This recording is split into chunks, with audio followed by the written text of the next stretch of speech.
अस्सलाम वालेकुम, मैं हूं फैज़ल खान। आप देख रहे हैं मेरा YouTube channel Faizal Khan vlog. इस दुआ और उम्मीद के साथ कि आप तमाम देखने वाले खैरियत से होंगे, जहां भी होंगे खुश होंगे। आज एक बहुत अहम मौजू पर बात करने लगे हैं और यह है पाकिस्तान के हवाले से। सबसे पहले तमाम वो लोग जिन्होंने इस चैनल को सब्सक्राइब नहीं किया, चैनल को ज़रूर सब्सक्राइब करें, बेल आइकन को ज़रूर प्रेस करें ताकि आने वाली हर वीडियो का नोटिफिकेशन आप तक पहुंच सके।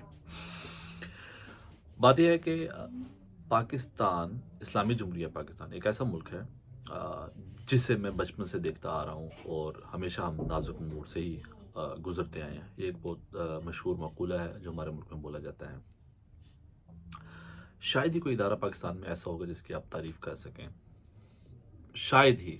अगर मैं गलत कह रहा हूँ तो आप मुझे कमेंट बॉक्स में ज़रूर बताएं जी फैज़ल साहब आपने ज़्यादती कर दिया, आपको ये कहना चाहिए था फ़लाँ फ़लाँ इदारा बहुत अच्छी तरह से काम कर रहा है, बहुत मुखलिस है मुल्क के साथ। लेकिन अगर मुखलिस होता तो शायद उसके रिज़ल्ट ज़रूर नज़र आते। लेकिन टॉपिक पर आते हैं। पिछले हफ्ते CSS का फाइनल रिज़ल्ट अनाउंस किया गया पाकिस्तान में। तमाम वो लोग जो CSS के बारे में बिल्कुल नहीं जानते उनको ये बताता जाऊँ। CSS stands for central superior services और CSP जो सर्वेंट होता है सिविल सर्वेंट ऑफ पाकिस्तान। जो लोग CSS के बारे में जानते हैं वो समझ सकते हैं कि मैं क्या बात करने लगा हूँ। तो CSS का इम्तिहान हर साल में एक दफ़ा कंडक्ट होता है पाकिस्तान में। उस सैकड़ों लोग, हज़ारों लोग इस पर अप्लाई करते हैं और फिर उनमें से छांटी होकर सैकड़ों लोग जो है इस पे कामयाब होते हैं। रिटन एग्ज़ाम, आपका साइकोलॉजिकल टेस्ट, इंटरव्यू, सारा कुछ मतलब एक बहुत मुश्किल प्रोसेस है इसका और बहुत से लोगों के मुताबिक this is the toughest exam in Pakistan and if you pass this you are being considered one of the most intelligent brains in Pakistan without any doubt. And I agree with that कि ज़हीन फ़तीन लोग पाकिस्तान के इस इम्तिहान को पास करते हैं और फिर वो 17 ग्रेड की पोस्टिंग के अहल हो जाते हैं। डायरेक्ट 17 ग्रेड की पोस्टिंग पर सेंटर की तरफ से, जिसमें काबिल ज़िक्र इदारे DMG डिस्ट्रिक्ट मैनेजमेंट ग्रुप, जिसमें आप direct assistant commissioner, deputy commissioner लग जाते हैं किसी भी शहर में, या फिर आप पुलिस में ASP असिस्टेंट सुपरिटेंडेंट पुलिस के ओहदे पर लग जाते हैं। गुज़िश्ता हफ्ते जब रिज़ल्ट अनाउंस हुआ तो जो ही मैंने ट्विटर खोला, sorry X formerly known as Twitter खोला, तो बहुत से कैंडिडेट्स जिन्होंने टॉप किया था वो भी और उनके अलावा बहुत से कैंडिडेट्स, उनकी बहुत सी ट्वीट्स देखी। Thanks to almighty Allah I have successfully pass CSS exam and ये फ़लाँ फ़लाँ जगह मेरी पोस्टिंग हो गई है, फ़लाँ डिपार्टमेंट मेरी पोस्टिंग हो गई है। देखकर बहुत अच्छा लगता है और हर किसी का हक है कि अल्लाह ताला का शुक्र अदा किया जाए। बीइंग अ मुस्लिम हमारा हक है कि हमें सबसे पहले अल्लाह का शुक्र अदा करना चाहिए और डेफिनेटली वालिदैन की दुआएं भी होती हैं, इंसान की अपनी मेहनत भी होती है। और इस पे मेरा कोई एतराज़ नहीं है कि आप अल्लाह का शुक्र अदा करें और लंबी लंबी ट्वीट्स करें, बेशक करें।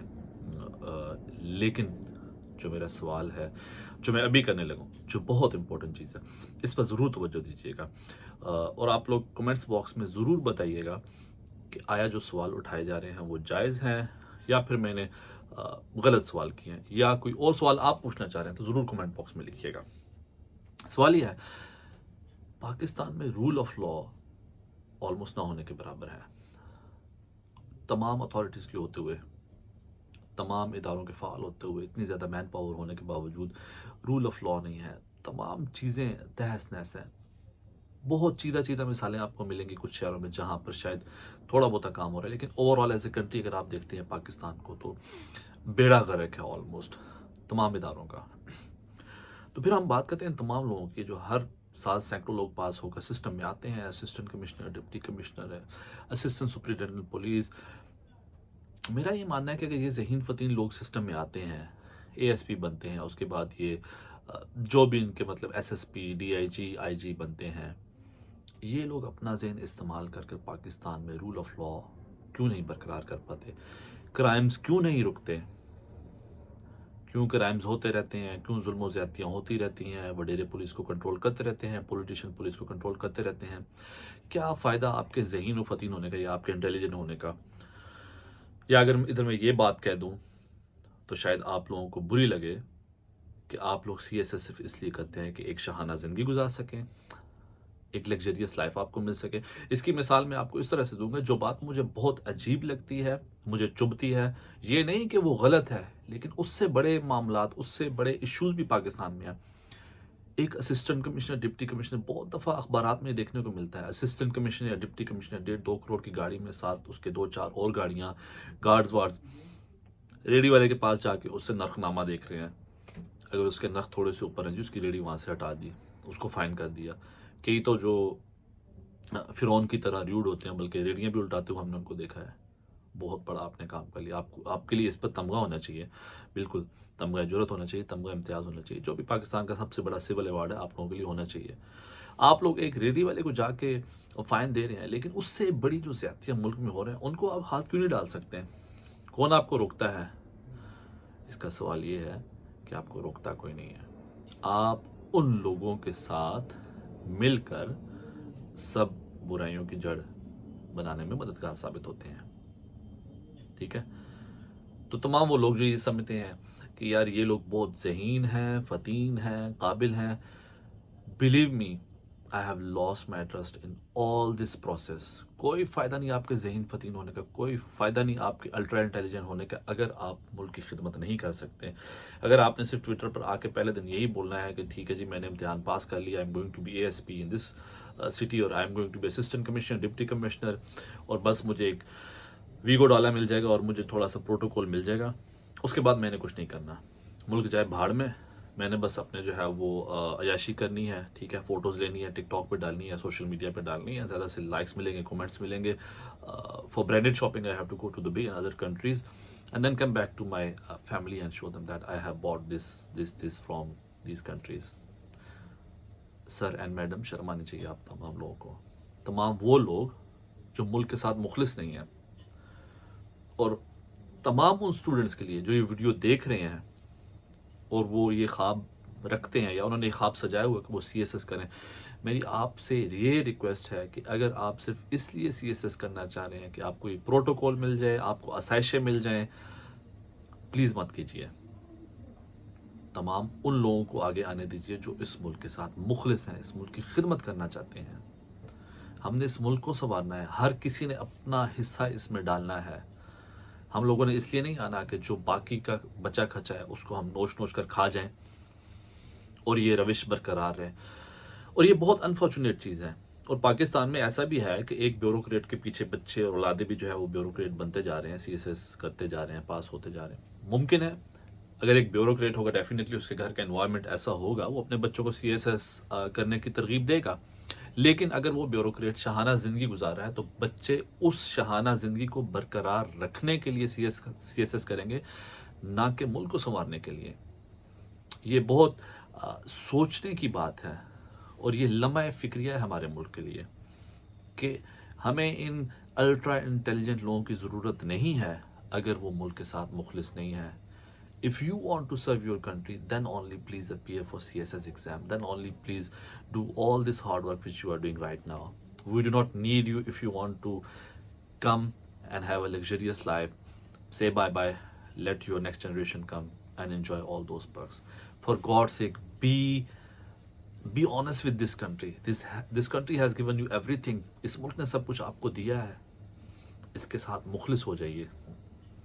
ना सिर्फ ट्विटर पर आके ट्वीट करने से, या आप किसी नई जगह आपकी पोस्टिंग हो तो आप उस चेयर पर बैठ के उल्टी सीधी फ़ोटो लेकर आप अपलोड करने के बजाय मुल्क की हालात पर तवज्जो दें। मैं समझता हूँ एक असिस्टेंट कमिश्नर के क्या इख्तियारात हैं, बहुत कुछ वो ठीक कर सकता है, कर सकती है, लेकिन नहीं करते। मैं सबकी बात नहीं कर रहा, अक्सरियत की बात कर रहा हूँ। और मैं ऐसे लोगों को भी जानता हूँ, सोशल मीडिया के तवज्जुह से मिला नहीं हूँ, जो अच्छे assistant commissioner, deputy commissioner, chief commissioner रह चुके हैं, अभी भी सर्विस में हैं, बहुत अच्छा काम करते हैं, लेकिन ज़्यादातर तादाद उन लोगों की है जो CSS सिर्फ इसलिए करते हैं कि वो आएँ, आसाइशें लें, प्रोटोकॉल लें, that's it, nothing else. They are not at all honest with this country. They are ruining this country and I am very much sure, गुज़िश्ता 8-10 साल से मैं ये चीज़ सोचता आया हूँ, बारहा सोचता आया हूँ, और मुझे अपना YouTube चैनल चलाते हुए तकरीबन 3 माह हो गए हैं। लेकिन अब मैंने सोचा कि मैं इस पर ज़रूर ये वीडियो करूँ, आप तक पहुँचाऊँ। अपनी राय ज़रूर दीजिएगा कमेंट्स में। ये वो तमाम लोग हैं जो सिस्टम में हर साल आते हैं, सैकड़ों की तादाद में, लेकिन चीज़ें नहीं बदलती। आप किसी दूसरे पर आप जो है वो उँगली नहीं उठा सकते, नहीं जी उनकी वजह से हम काम नहीं कर सकते, ये नहीं कर सकते। क्यों नहीं कर सकते? कितनी मिसालें सामने आती हैं कि किसी सीएसपी अफ़सर ने अपनी नौकरी छोड़ दी सिर्फ़ इस वजह से कि वो ईमानदार था, वो ये करना चाहता। हाँ, मिसालें मिलती हैं। गुज़िश्ता अरसे में एक सीएसपी अफ़सर ने, अल्लाह उसको जन्नत में जगह अता फ़रमाए, उसने खुदकुशी की थी और समझ आती है कि उस पे प्रेशर था, उसके अफ़सर की तरफ से प्रेशर था कि वो गलत काम करे, लेकिन उसे नहीं करना चाहा। लेकिन कितनी मिसालें मिलती हैं ऐसी। कोई भी जॉब नहीं छोड़ता। आप बुराई का हिस्सा बनना चाहते हैं, आप उसको रोकना नहीं चाहते। अभी एक हाज़िर सर्विस चीफ कमिश्नर है क्वेटा में, हमजा शफ़क़ात। इतना एग्ज़ेम्पलरी वो काम कर रहे हैं और सोशल मीडिया पे हमेशा उस बंदे की तारीफ़ होती है। क्यों कोई नहीं रोक रहा उसको? क्योंकि वो मुख़लिस है अपने काम के साथ, वो करना चाहता है।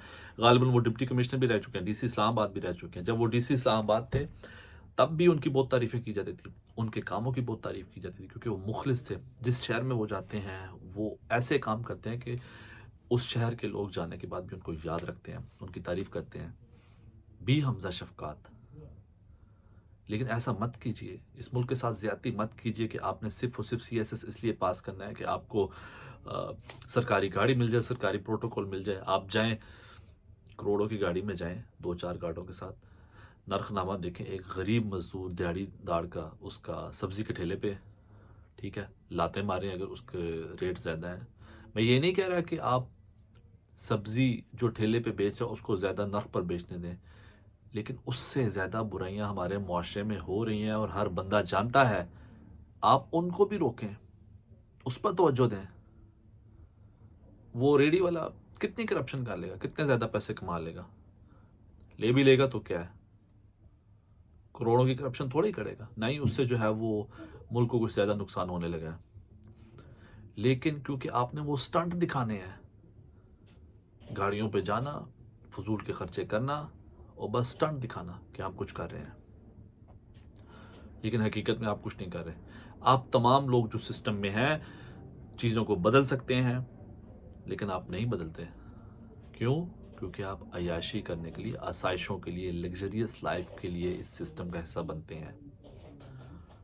एक अलग से वीडियो की जा सकती है पूरे पुलिस सिस्टम पे कि किस तरह से पुलिस, पाकिस्तान की पुलिस जराइम को कंट्रोल कर सकती है।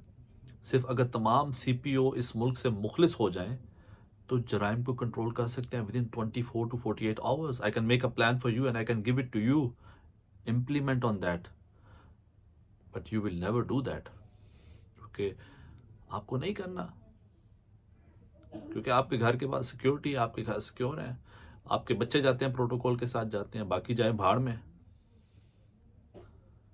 So my kind request to all of you, those who passed CSS 2023, first of all, congratulations to all of you. Sorry, CSS 2024. First of all, congratulations to all of you. And secondly, it should be actually first of all, but I'm saying secondly because I had to congratulate all of you. Please be honest with Islamic Republic of Pakistan. Please serve this country. Please do not ruin this country. तमाम वो लोग जिनको ये video पसंद आई, इस video को ज़रूर share करें, लाइक कीजिए। अगले वीलॉग तक के लिए अपना बहुत सा ख्याल रखिएगा। Thank you so much.